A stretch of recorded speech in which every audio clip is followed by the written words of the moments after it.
আচার আমার খুবই পছন্দ এবং সব রকমের আচার খেতেই আমি অনেক ভালোবাসি। কিন্তু এই আচারটা থেকে আমি শত শত হাত দূরে থাকব, কারণ এটা হচ্ছে কাঁচামরিচ আর রসুনের আচার। দেখতে যতটাই লোভনীয়, খেতে ততটাই ঝাল। আর এই কাঁচামরিচগুলো তো একটু বেশিই ঝাল ছিল। তো সেদিন আম্মু বানিয়েছিল কাঁচামরিচ আর রসুনের আচার। এই আচারটা আমাদের বাসায় প্রথমবার বানানো হলো। জানি না এবার কি হয়েছে, কিন্তু আম্মু এবার বেশ কয়েক রকমের আচারই বানাচ্ছে। আর আমিও সুযোগ বুঝে সেই সবগুলোর ভিডিও তোমাদের সাথে শেয়ার করতে পারছি। তো আজকে আমি শেয়ার করছি কাঁচামরিচ আর রসুনের আচারের রেসিপি। এটা প্রথমবার বানানো হচ্ছে আমাদের বাসায়, তো আমিও জানি না এটা কেমন হবে। এবং যখন আমি এই ভিডিওটা দিচ্ছি তখন আমি এটা টেস্ট করিনি, কারণ এত ঝাল আমি সাহসী করে উঠতে পারিনি এটা খাওয়ার। তবে অবশ্যই সামনে খাওয়ার ইচ্ছা আছে। তো এখানে প্রথমেই দিয়ে দিল সরিষার তেল, এবং সরিষার তেলের মধ্যে দিয়ে দিল পাঁচফোড়ন। পাঁচফোড়নটা দিয়ে বেশ কিছুক্ষণ নাড়াচাড়া করতে হবে যতক্ষণ এরকম ফেনা ফেনা হচ্ছে। এবং তারপর বেশ অনেকটা রসুন দিয়ে দিল।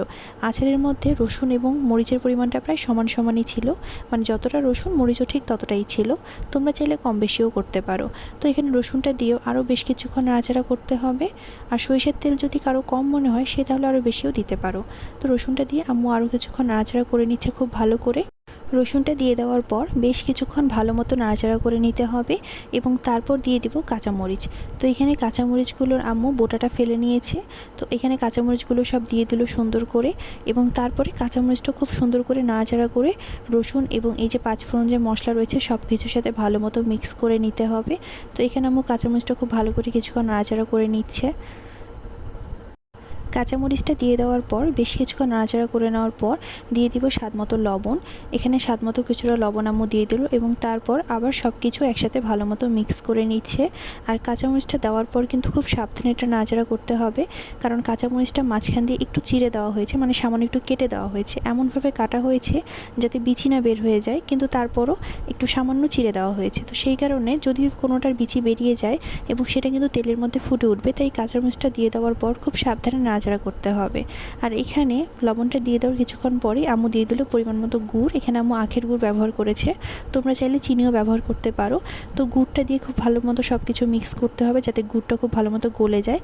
তারপরেই আম্মু দিয়ে দিল কিছুটা হলুদ, এবং হলুদ দিয়ে দেওয়ার পর কিছুটা নাড়াচাড়া করে নেওয়ার পর এখানে আম্মু এখন দিয়ে দিচ্ছে সরিষা বাটা। গোটা সরিষা আম্মু এখানে বেটে নিয়েছে কিছুটা। আর সরিষা বাটাটা দিয়ে আরও কিছুক্ষণ নাড়াচাড়া করে নেওয়ার পর এখানে দুইটা তেঁতুলের চাটনি আম্মু দিয়ে দিবে। তো এখানে তেঁতুলের চাটনি যে 5 টাকার প্যাকেটগুলো পাওয়া যায় সেগুলোই কিনে আনা হয়েছে। তোমরা কেউ চাইলে বাসায়ও চাটনি বানিয়ে নিতে পারো, তবে এইভাবে নিয়ে এসে দিলেই সেটা সহজেই হয়ে যায়। তো এখানে চাটনির 2টা প্যাকেট আম্মু ভালো মতো দিয়ে দিল, এবং তারপর সব কিছু একসাথে ভালো মতো মিক্স করে নিতে হবে। এখানে খুব সুন্দর করে মিক্স করে নিচ্ছে আম্মু, যাতে করে গুড়টা আরও ভালো মতো গলে যায়, এবং যে তেঁতুলের চাটনিটা দিল সেটাও যাতে আচারে সম্পূর্ণভাবে মিশে যায়। তো সেটা দেওয়ার কিছুক্ষণ পরই এখানে আম্মু সামান্য জিরার গুঁড়া দিল উপর দিয়ে। আচারটা প্রায় হয়েই এসেছে, এখন নামানোর পালা। তো তার আগে আম্মু এখানে পাঁচফোড়নের গুঁড়ো দিয়ে দিল কিছুটা। এটা দিয়ে দেওয়ার পরই আচারটা খুব ভালো করে মিক্স করে নেবে আরও একবার, এবং তারপরেই আচারটা রেডি হয়ে গিয়েছে। এখন এটা সুন্দর মতো একটা বাটিতে তেল লাগিয়ে নিয়ে, সরিষার তেল লাগিয়ে নিয়ে সেটাতে আম্মু ঢেলে নিয়েছে। আচারটা দেখতে তো খুবই লোভনীয় লাগছিল। আমার তো মনে হচ্ছিল তখনই আমি একটু নিয়ে খাই, কিন্তু সেটা সম্ভব হয়নি, কারণ আমার এত ভয় লাগছিল। আর আম্মু খেয়েছিল, তো দেখলাম যে খুব ঝাল হয়েছে। তারা বলছে যদিও বা মিষ্টি দেওয়া হয়েছে, কিন্তু তারপরে মরিচের তো একটা ঝাল থেকেই যায়। আজকের ভিডিওটা এতটুকুই। ভিডিওটা ভালো লাগলে প্লিজ লাইক করে দিও, শেয়ার করে দিও, আর আমার চ্যানেলকে প্লিজ সাবস্ক্রাইব করে দিও। ওকে, বাই, আল্লাহ হাফেজ।